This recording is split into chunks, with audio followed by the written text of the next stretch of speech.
Are you looking to level up your author business? Are you pounding your head against a wall, wondering what your next step should be? Then join me, Daniel Wilcox. And me, Sacha Black, as we haul ass each week in a bid to level up. Level up! Come along for the ride as we delve deep into the business of writing, Craft, entrepreneurship, and every level of the author journey. This is the Next Level Author Podcast. Hello, Achievers. This is episode 67 of the Next Level Author Podcast, a podcast where we hold each other to account and track our step-by-step progress as we level up our author businesses. My name is Sacha Black, and here with me every single week is... Daniel Wilcox. Yay! Oh, my computer's being loud again. Boys are back in It's a town. good start. The boys are back in town. Yeah, why fucking not?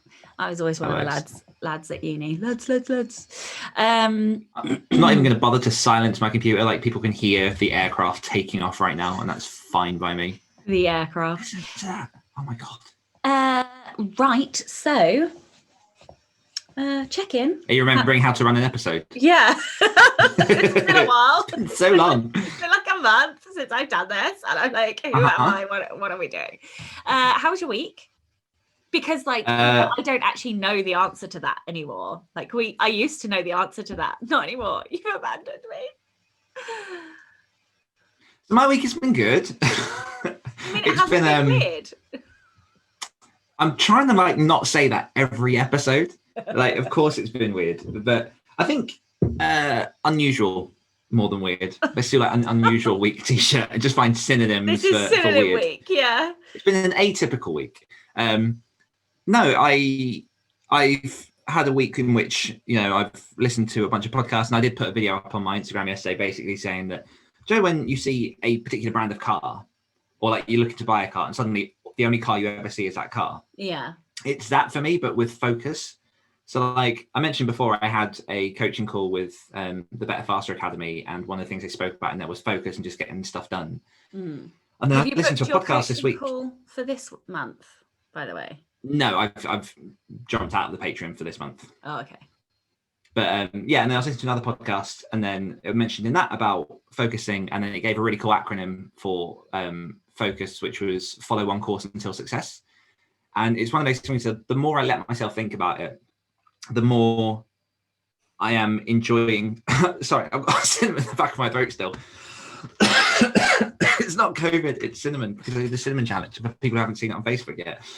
It was horrible. We'll get to that. Follow one course until success.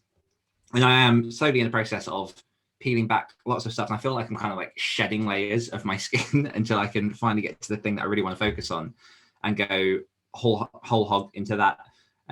So that's kind of been my week. I'm switching up how I'm working. So rather than the last few weeks, I've been working on basically 3 projects at once. I'm now focusing on this one project until that's done. Then we go to the next one, just smash it out and just throw myself into it.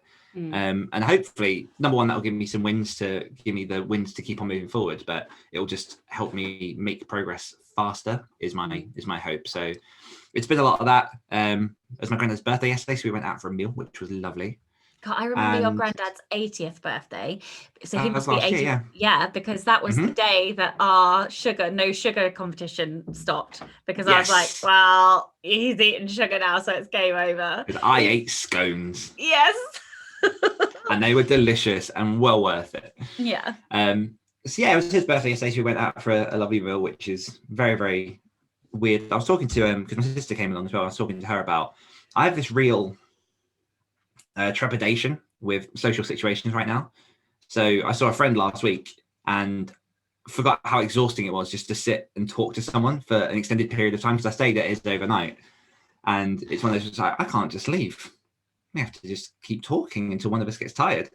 And then I know some of the people who I'll be talking about now I'm seeing this Sunday, but I'm meeting up with a bunch of all 3 friends on Sunday. And I'm really looking forward to it because it's been about 18 months since we last met up. But at the same time, there's this real kind of just gentle bubbling anxiety of being in a situation which I have to speak to people and be in a group for a while. Are you an extrovert? I thought I was. Okay. I don't know that I am anymore. So I've been having this really interesting. I had this interesting conversation with Helen Scheurer last night. We have like a semi-monthly like Zoom catch up. So for listeners, Helen Scheurer is the author of the Heart of Mist series. She's releasing A Layer of Bones. She's a very good 6-figure author, and she's actually coming on the podcast next week. Nice. Or this will be the week after, I think. It's my next week because I was in the middle of recording this week's episode, but that's going out next week. Anyway, time is a lie. What's the point, Sacha?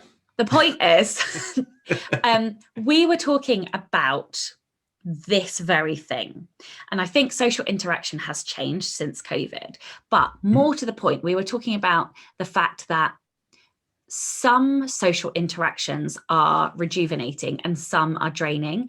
And the thing that I have noticed is that, like, so for example, we met Chloe's newish friends. I met them for the first time. And we spent like the whole day with them. By 1 o'clock in the afternoon, I had managed to like slip down their kitchen cupboards and just sort of, I was in a mushy pile on the floor cuddling their dog because I was just fucked and I was like yawning and I was exhausted by like 1 o'clock. I think we'd only been there like sort of 2 or 3 hours, but because they were new people, they're not in that inner like boundary of security. There's not that kind of relaxedness around. Exactly. Whereas I spoke to Helen, who technically I've never met in person, but, you know, we've had multiple like chats now and we chat over other social media and probably for about 2.5 hours last night. And that was rejuvenating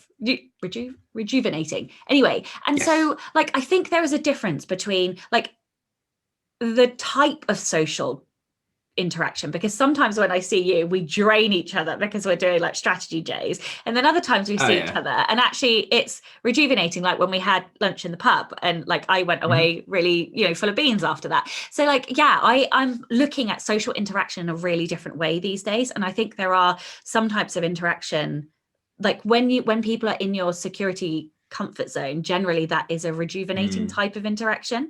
But when they are new people, or when it's a work situation, or when you have to be more switched on, like when you have to be Daniel Wilcock's best-selling horror author, that is like exhausting. That's easy.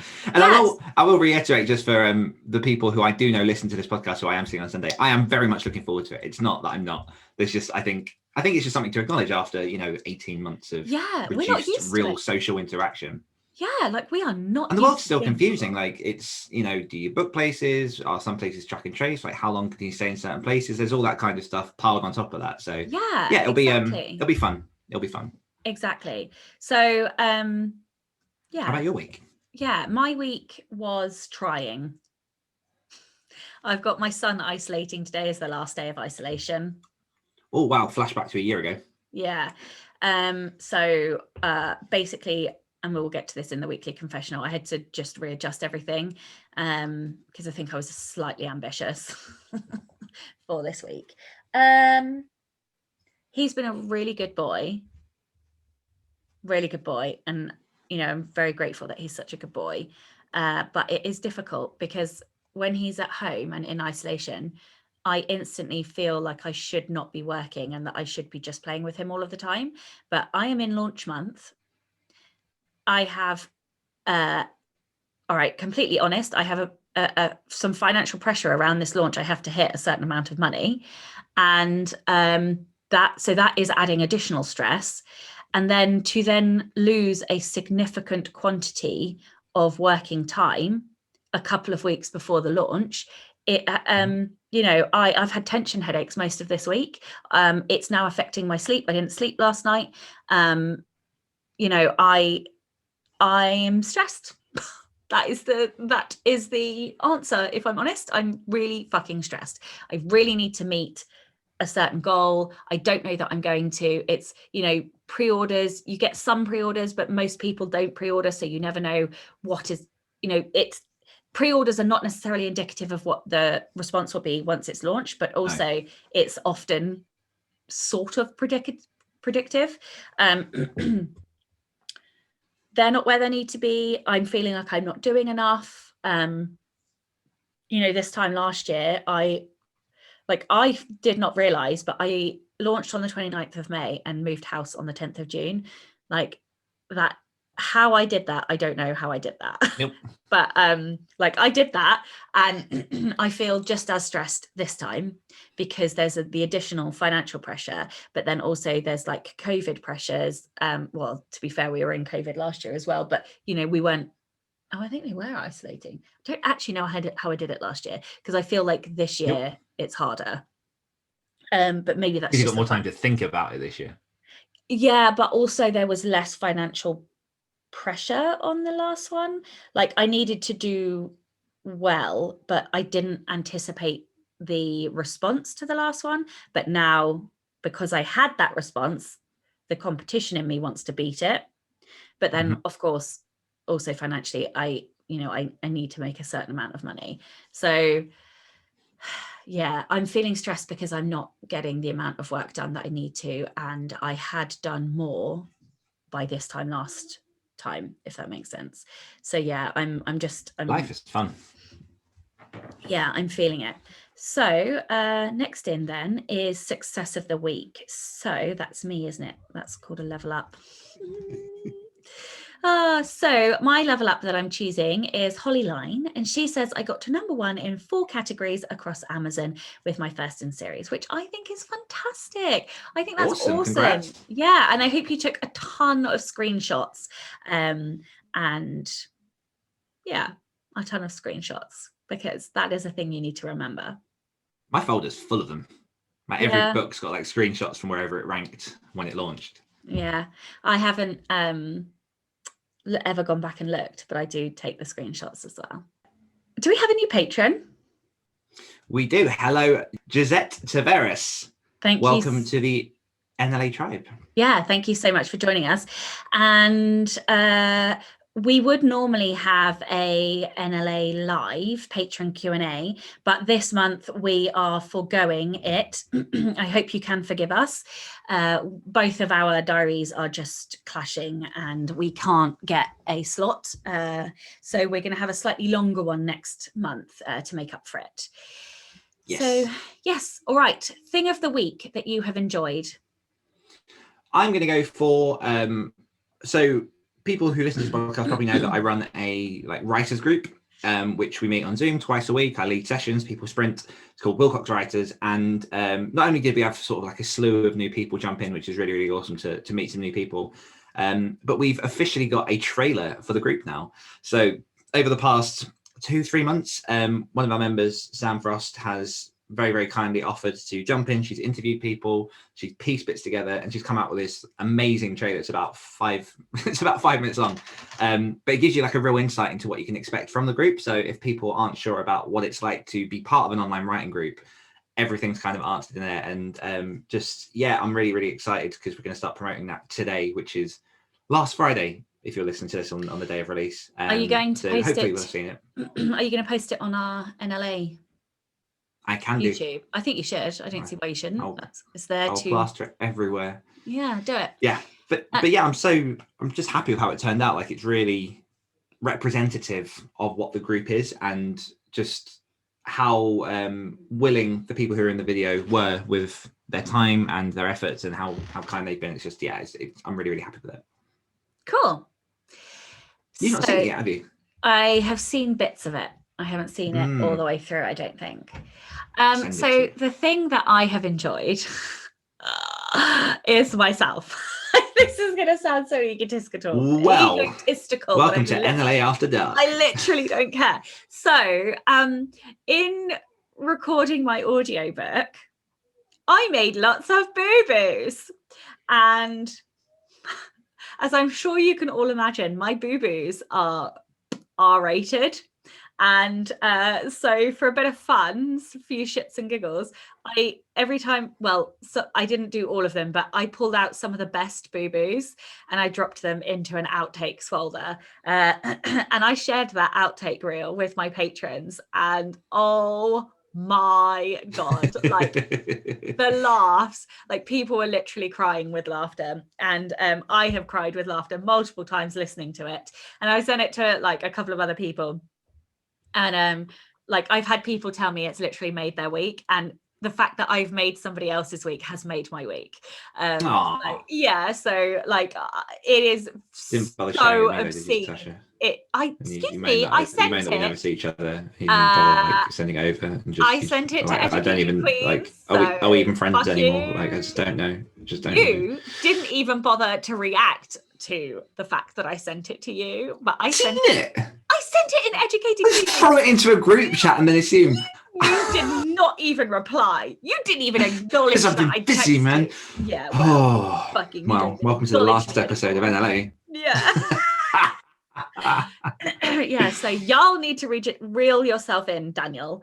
But I will send it to you again. Yeah, so that I loved, literally loved it. Comments. I love it. Before we do jump into comments, I kind of briefly mentioned it.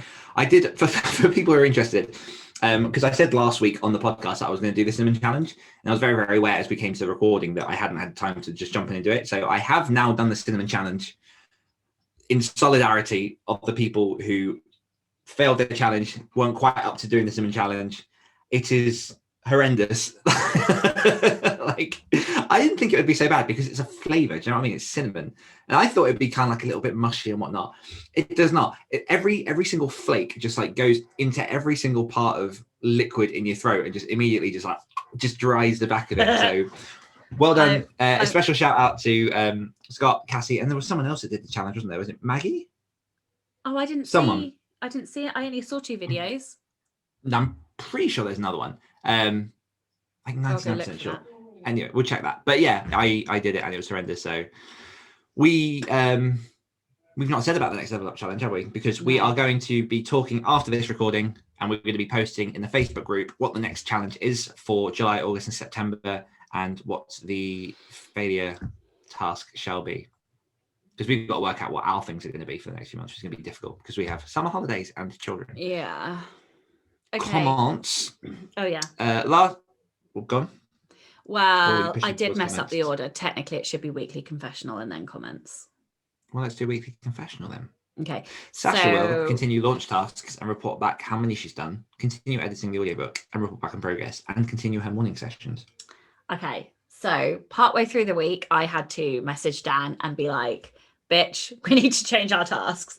And this is because getting up to write when you have a child that's got no routine because they're isolating and not going to school anymore means that you don't really get writing time. So I messaged and was like, I'm out from that task because it's just not happening. I did continue to do a bit of reading on that project, which is mostly what I was using those morning sessions for anyway. So I feel like I did some of the work, but I did not lay any new words down. So, however, I not only continued working on audiobook edits, I finished editing. Nice. And yes, so I have a number of corrections to make. But yeah, it's quite a few. And I actually feel like it might be more once I do the proofread as well, because I've learned a lesson that I cannot sit down whilst I am recording because I pop too many P's. Whereas when you're standing, for some reason, you don't pop the P's. So I may actually have to re-record some whole chapters, which is going to be very annoying. But anyway, I will make that decision in proofing. So yes, I finished editing and I was going to get in the audio booth yesterday. And I actually can't get work done when he's here. So to save myself from feeling like I failed, I just took the decision to move it to next week when he's back at school, because it's just too much. It is just too much. And then on the other thing, on the launch stuff, might come into a bit of this conversation with the question of the week. But yeah, I've been doing loads. I have scheduled the mother load of, what's it called? Well, I haven't scheduled it, but I wrote the mother load of like social posts, and I've got Becca scheduling everything. I also, in the last week, set up paperback shipping And I can now offer signed copies from my website, which is awesome. I've never been able to do that before. So that is super exciting. And that actually was a bit of a debacle trying to get that done. But I'm really excited and it is really worth it. I'm sure we can talk about that at a different time. But yeah, so I have done other stuff, but I'm drawing a blank now. But I did more launch stuff than I expected, more audio stuff than I expected in order to make up for the fact that I can't get the writing time when he's here. So that's where I'm at. So, as I mentioned at the top of this episode, I changed how I work this week. So Dan will continue migrating his books across dashboards. I have done that. My ebooks it's 3 of my books that I'm transferring across dashboards. The ebooks are up. One of them is synced with the paperback, so the reviews are still there, which is awesome. Because for people that haven't done this, the risk is that you pull your books down from one dashboard, they disappear from Amazon, you lose your reviews, and then when you go into republish them, it's like a fresh book. And I don't want that. I want to keep my reviews. So 2 of the books are unlinked, so I've got to contact Author Central and link those, and then migrate the paperbacks. My children's book is proven to be a freaking nightmare because it's full-page art, and for some reason the specs have changed slightly since I last published a paperback, so I'm having to try and fix that. So I've been doing that. Edit 10,000 words of When Winter Comes. I have done 0, and continue staying on top of ghostwriting, just about. Sketching the plan for the thing, I have not done. So I have a suggestion. Oh, we're both going for a forfeit, aren't we? I think what we should do is put it up on the Patron, not the Patron, on the Facebook group, do a poll. I think we should both do a forfeit together in the same room. And I think that what we should do is put out, and we'll be very careful about this because I know how evil some of the people in that group are. I think we should ask for suggestions from the people on the Facebook group and the Patreon. And then out of those suggestions, we look at which ones that we're happiest doing that aren't like going to, alter our appearance or get us incarcerated. And then we put it out to a vote. Cool. I have a suggestion. That we don't. No. I have a suggestion for what we can do if we're going to do it in the same room. You will have to stay at my house to do this. But if we're in the same room, have you ever seen like there are YouTube videos of like Drink or Not? And we can get people to submit questions. And if we could do a live one. Yeah, and if we refuse to answer the question, we have to drink a shot. I think this would be fantastic. Like a live Never Have I Ever. Yeah, like a live Never Have I Ever, and people can ask difficult questions about publishing or about whatever they want to ask, and we can also think of some questions for each other that will make each other cruel, and then. Yeah, I think this would be a fantastic forfeit. So yeah, is this what we're gonna do? Yeah. Oh okay. Shit, son. Why did I suggest this? Oh crap. Just have to sort out a date to make that happen now. Yeah. I've instantly filled with fear. Oh, me too. Nervous laughter. Okay. All right. So did we do comments? We haven't. So last week's question, I had the comments. Where have they all gone? Oh, there they are. Last week's question was, what 3 things will you accomplish by the end of 2021? Feels weird saying 2021. And Lynn Reed says, I will have my author website up, write 2 more short stories, and publish my first novel. Yeah, I tried that pacing myself thing for the Cinnamon Challenge and decided it's not for me. Cute idea, though. Harry Brooks put, great podcast, guys. I love the interaction between you both and your different personalities. I'm so bad at estimating time and setting completion dates for writing projects, mostly because I'm still learning. I think definitely just a big part of the learning process. But I think writing it down like this and telling you guys will be great motivation. So here goes. Number 1, finish my first full-length book, including editing, a title, a cover, and find 3 advanced readers, which I love. Number 2, complete an outline for a fantasy book. Number 3, set up a newsletter with a sign-up link on my website. Now I need to quit my job and lock myself in a remote cottage with plenty of coffee and cake. And then we had Caitlin Duncan, who says, number 1, publish my first and second self-published books. Number 2, finish drafting the second book in my YA series. And number 3, outline the third book in said series. Smash it, Kate. You can do this. Scott picks cinnamon from his teeth and then says, I'm scared to voice anything out loud in front of you 2 after the Cinnamon Challenge, but here goes. And let me reiterate, people who put an answer to this comment aren't committing to anything yet. That will come. Number 1, self-publish something. A short story or novella or anything to get over the hump. Number 2, finish something novel length. And number 3, create a basic author landing page / website. Reading all of that, I feel like I could do that over a quarter if I got over some fear / perfectionist issues, something for me to think about. And then thank you to other people that commented, including Carrie, Jackie, Meg, Ida, Victoria, Cassie, Ember, Chelsea, and Emily. Cool. I think we do it as a NLA extra for patrons. We can obviously share it afterwards, but that's how we make up for not doing a thing this month. Oh, okay. Yeah. And then patrons get to ask the questions. We could do like we did last time, where people could watch it live on Facebook. Yeah, But okay. then the patrons ask, because they'll be on the Zoom. Yeah. Okay, I like that. Let's do Okay. that. Okay, so question of the week. Right. Well, in episode 50, I asked, or you asked, research. no, it was you, I think. You asked, what should you say no to? You said you should say no to niggly to-dos, helping, doing, so you said you're a helpful, I'm going to word it correctly. You're a very helpful person. You like helping people, but sometimes helping people takes up a significant amount of time and energy that has no obvious return on that investment in terms of your business. So you have to say no to things that don't benefit your business.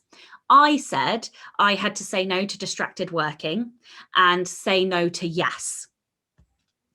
Mhm. We that episode went live on the 16th of March, which means we probably recorded it about around the 5 10th months or ago. 11th. It must have been around my birthday that we recorded it. So it was 3 months ago. So my question is, oh no, I didn't actually like word the question. I know. Oh, I'm such an idiot. Okay, so What episode number are we, Sacha? 67. So it was 17 geez. episodes ago, right? So How is that 3 months? I don't know. I don't fucking know. It must be more than 3 months ago then. Anyway, it's not the point. Okay, so the question is, I suppose, and you can answer this in either way you want. So I'm just gonna have to waffle. It's either, how has your relationship with no changed since that episode, or what is your relationship with no like now, or like how have you developed your relationship with no? So we'll think about the wording for the question, but I'm throwing that at you. I think it's like you say, it's an evolution, it's a growing process, and it's something that I'm getting stronger at. And I think part of that is the clearer your goal becomes, the easier it is to deflect stuff that is going to distract you from that particular goal. And I think it's a process of, over time, as my business has grown, I've tended to say yes to lots of things, because you never quite know, what's going to yield back and what's going to return. And I think as time goes by, you tend to get a bit more acute to, like you said, what that return on investment is going to be, whether even if there is one, because I do love helping people. I don't always expect something back. Like, for example, I had it was really bizarre yesterday. I had 2 very, very specific self-publishing questions come through my Instagram DMs, and they were ones that, ideally they're questions that would be useful for people who are, involved in coaching or a power hour or something. I just answered because, I had a bit of time to spare. Like, it's nice. They asked in a way that was sort of polite, which I didn't have to do because that is a use of my time. But I think I'm getting a lot better at it slowly. And I say slowly because, as I said, I'm still shedding a lot of stuff that I've said yes to bring that back into what I want to focus on. But I think if you have the clearer my goal, as I say, the clearer my goal gets, the easier it becomes. And I think as well, I've started sort of setting boundaries and rules over who I'm happy to help and when, and also the type of work that I'm happy to help with. So I'm very ambitious. If someone, like, for example, I'll call her, she doesn't listen to this, my sister with her nutrition business, like I've helped with a bunch of her design stuff, and I'm very, very happy to help because she's my sister. But I do severely underestimate how long it's going to take to do particular design things. And obviously, like, when you send stuff back, like, it's really easy for me to design a thing and send it to a person, but then I always forget that it's going to come back with edits and things that want to be tweaked, and oh well, what about how does it work with this? And then it's just more questions. So I'm becoming more and more aware of the rolling stone of saying yes and how that helps. And the thing that I have found most beneficial is just blanket no's with stuff. So I am similar to what you did a couple of months ago. I'm reaching a point in which I'm just going to say no to editing, like full stop, because I can edit and I can take editing clients, and there's sort of money in it, but at the same time it's a real energy expenditure on myself that affects the other parts of my business that I do want to get to. It's almost like someone amazing told you not to do that. I really wish they had. That would have been really useful a few months ago. I know. But yeah, so it's it's growing, it's getting better. I think as you grow with confidence in what you're doing, you feel less bad about saying no to certain stuff. Like I've seen quite a lot of requests pop up for different things. And I have just had to shoot back and say, I'm really sorry, I don't have time for this. And before it used to feel like, well, you could help. Like, what is it that you're doing really that is that important that you couldn't just spend 5 minutes helping this person? But as I say, you get to a point where you realize, no, that will take, it's not just time, it's energy. Like, yeah. I forget people's birthdays a lot because I just don't have thinking space outside of the stuff I've got to concentrate on. You forget people's names too. I forget people's names. And I said to you, and this is not hyperbole, this is truth. Like a couple of months ago, I cut 8 projects out of my brain. I just went on the board and I just rubbed them out and went, I'm not doing these right now. They can be a later thing. Even if I don't get to them later, like it's because I'm doing something else that's more valuable. And then I had a friend message, and I was like, oh, what are you working on at the minute? And I listed them out. And the minute I started listing them out, I'm like, how am I still doing like 6 big projects at once? This doesn't make sense to me anymore. So it's that kind of thing where I go, no, I legitimately don't have capacity to help people right now. And I'm sure that will open up, and things will come up, and I do still enjoy helping people, but I think to answer the question, I've just developed much more justification in saying no, because I see the value of my time, I see the stuff that I'm building, and as much as I want to help people, it's just the reality is I can't unless like it's a really good reason, or it's for someone who's within that inner circle. I'm just going to call you out a bit because you are helping a lot of people already. Yes. Right? It is not that you are not helping people, you are just not helping people for free. Oh yeah. That's more, that's what I mean. Because you are doing wonderful things. Exactly. Yeah, my time is valuable now, and like it's always been valuable. Rebel author, everyone. Queen of Darkness. I am the Queen of Darkness. But no, you're right, and it is that realization of I can, and I have in the past helped lots of people to the detriment of myself financially, energetically, like all of that stuff. Like I am, but it's that whole, for me, I've really, really adopted that ethos of you can't pour from an empty cup. Yeah. And if I can't pay the bills, if I can't invest money into my business, if I don't have the energy to just chill out in an evening and not have to worry about stuff, then I've got nothing to give. And then it just devolves from there. So yeah, I think that's kind of my roundabout answer. How about yourself? I'm very interested in this. So where did this question come from, Sacha? Yeah, I don't know. Where did this question? Oh, we're going to get there. We are going there. All right. So that question was the start of a journey for me about saying no. Like I had gotten to the point where I knew I needed to start saying no. And I feel like there has been a significant shift in the last 3 months in my business. I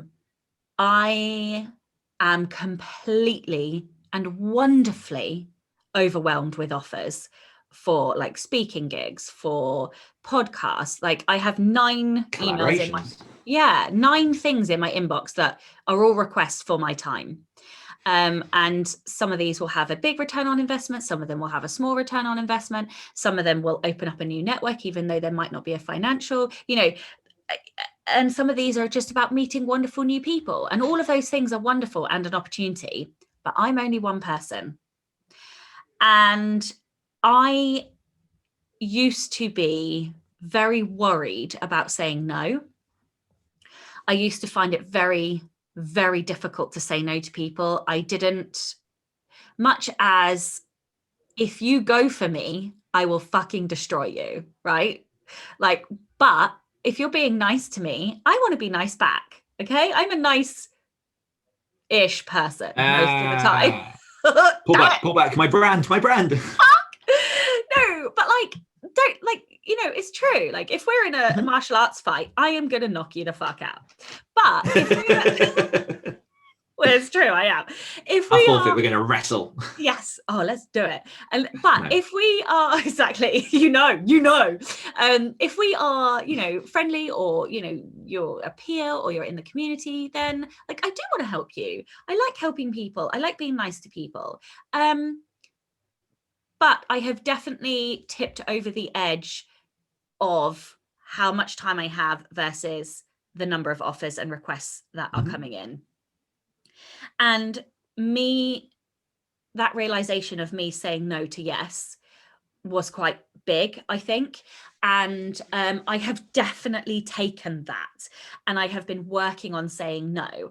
And I would say, like, the last 6 weeks, the guilt has started to go around saying no. I used to feel very, very guilty saying no. But I literally don't have time for guilt, because I don't have time to shave my legs, let alone feel guilty. I literally don't, though. Like, this is the thing. If I don't have time to shave my fucking legs, like, you're gonna have to put up with a no. And I listened to a TikTok this week that Caitlin Duncan sent me, and it was like this therapist lady who was saying that also Oprah says this, no is a complete sentence. And she was basically saying that as long as you're not rude and you're like, thanks, but no thanks, then it is not your problem how other people how other people react to that no. That is their problem.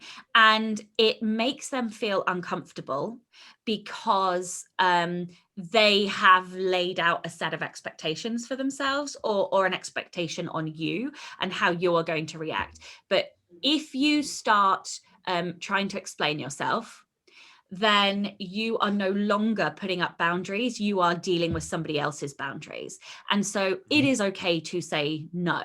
And I feel like this is going to be a long running thing for me. And so I have been saying no.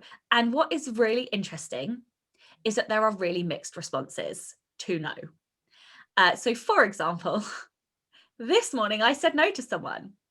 And the reason I said no, not that they know this, but is because I have, like I said earlier, 9 offers in my inbox. I cannot possibly do all of those 9 things and still write and still run my podcast and still be a good wife and a good mum and, shave my legs. So,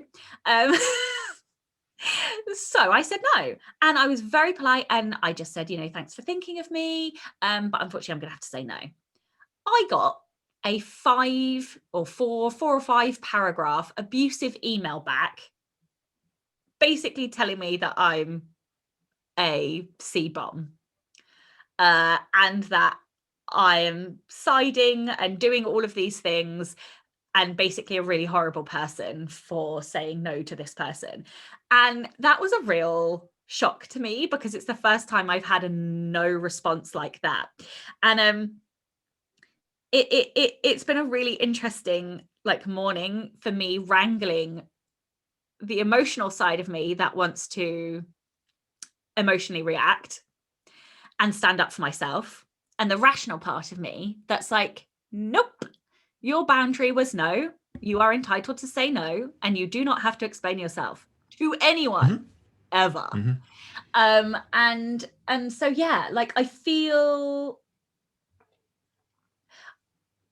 the conclusion that I'm coming to is that something has shifted in the last 17 weeks to make me more comfortable with the word no in a way that I've never been comfortable with no. And I think it comes back to what you said right at the start of your answer, which is when everything is aligned, when everything is aligned and you have the right focus, saying no becomes easier. And I really agree with that, because I think since I shifted my goal to production and not money, it is easier to say no. So like this distracted working, I am actually significantly better at working in a non-distracted environment now than I was back then. I feel like, okay, this week aside, not doing the morning sessions, you know, I have been putting the morning sessions in. I am going to be putting them in next week when he goes to school. You know, I have been doing other things like writing in a more focused way, switching things off, or writing in sprint groups where I pick one task and anyway, so suffice to say, I feel like I have actually really worked on this, and I'm really proud of myself, and I'm really pleased that I feel more comfortable with the word no. I have never been comfortable saying no, and I feel like I am embracing no. And I'm still gonna, I think I will have to continue to work on being comfortable with saying no. But I'm a million miles from where I was, and I like no. Yeah, so a couple of things just to follow up on that, because obviously we had a chat about this scenario this morning. And I think one of the biggest takeaways I got from, I think it was a Gary Vaynerchuk thing where he was talking about people who leave like negative things on Twitter and these people that argue. And I think we've all been in social media discussions, in air quotes for people on the podcast, where, people have very, very strong opinions. And then you're like, that's not right. So you put your opinion back, and it just evolves into comment after comment. And the thing that I took away from that is when you do get those kind of comments, there's no point fueling the fire, because the people that leave those kind of comments are people that do this for a living. Like they're good at it. So when you do get those kind of responses back from like a simple, just, guilt-free no, it is a case often that the response isn't about you at all. It's about something else. It's a projection of what's going on in other people's lives. And in fueling that with an emotional response and, like you said, kind of wanting to stand up for yourself, like there is that pride part of it, but that's not going to get you anywhere. Like the best thing you can do in that scenario is just literally come back with exactly what you said before and say like, oh, I'm not going to reply. Okay. Oh yeah, no, I've decided I'm not replying. And the reason because I was accused of certain things, I was like, I need to defend myself. I need stuff that you have no idea about. I literally have no fucking clue what this person is talking about. Like not even like one iota of a clue. I was like jaw dropped at the email because I just had no idea what this person meant. But yeah, the reason I'm not going to reply is because that person has already made their mind up. They've already decided that I have some opinion that I have no idea about. And whatever I reply with, there is going to be a response back, because that person wants the last word. So have the last word, stew in your anger over me, because that is your choice and that is how you are choosing to react emotionally to me, even though I'm just really fucking busy and I can't say yes to everything. And that is the only reason I said no. But I am going to share the link to the TikTok in the show notes, because it was so mind-blowing to me listening to. I literally watched it about 18 times in the last week, because because it felt like one of those life-changing moments where I was like today years old, where I learned this thing, so I've decided not to reply, because I went and spoke to Chloe, and Chloe was like, that person is going to turn themselves inside out with rage because they've decided a thing. And so Chloe was like, you will win by not replying, because so I was like, okay, yeah, so I'm just not going to reply, because also like, why should I waste any more time on that when that person was just mean to me? So there's also, like you say, when people say, like, if I'm, and I had this a lot at uni, like I got really peed off at the people that would just list excuses. I'd rather you say, sorry, I didn't have the time to come to the thing, rather than, oh, well, I was sick and then I missed the bus and then there was this. And it's like, stop pouring this story on me. Like, you didn't come and that's fine.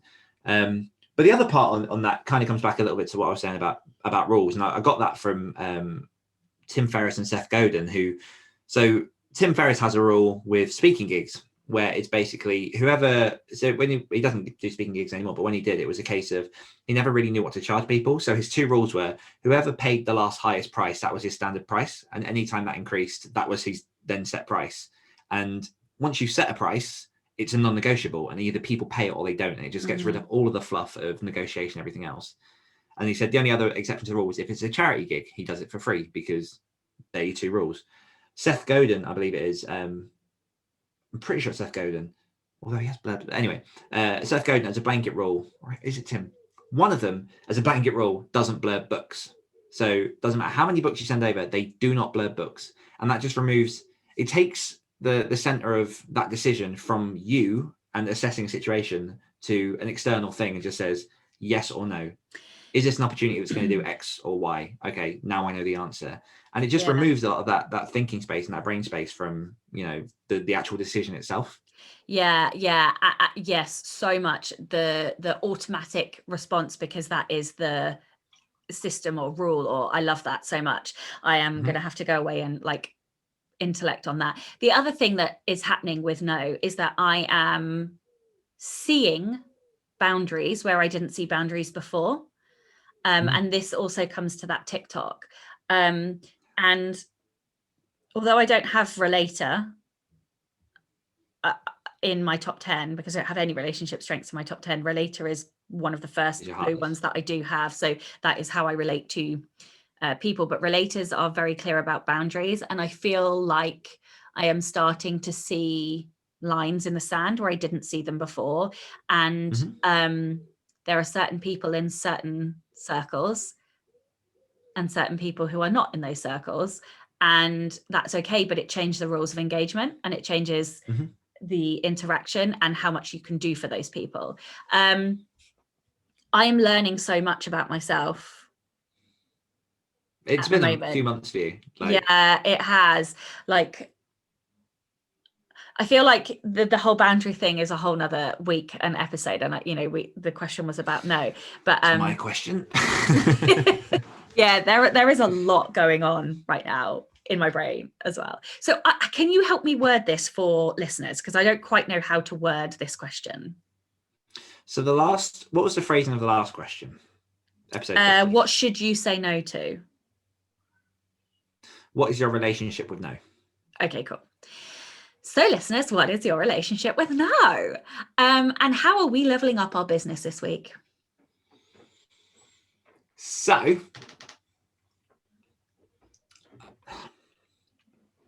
I will be finishing a current project,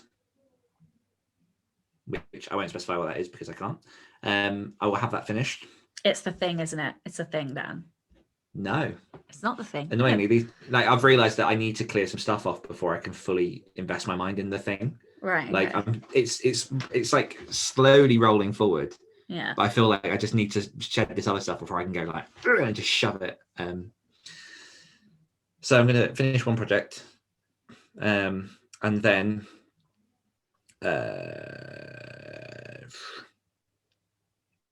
it's going to be no.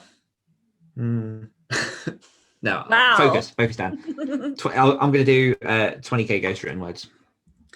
Okie dokie. What was the other thing? You said you're going to do 20k ghost and what? And finish my current stuff mini project. Finish. Okay. I am only saying one thing this week because I don't really want another forfeit. And also I just think, so I can tell you what I think I'll be working on, but I'm only going to put one task down. I also feel like trying to avoid forfeits really isn't the point of this podcast, Sacha. Hello, who just suggested the last forfeit? Thank you fucking. I feel like someone was teetering on trying to pull away from a forfeit until someone went, I'm going to do one with you. I definitely offered to do the cinnamon, and then I just took things to a whole new level as we're going to do drunk fucking questions. Anyway. Yeah. Yes. So the things I'm going to be working on are recording the mistakes for the audiobook and hopefully getting it done. I don't know. We'll see about that.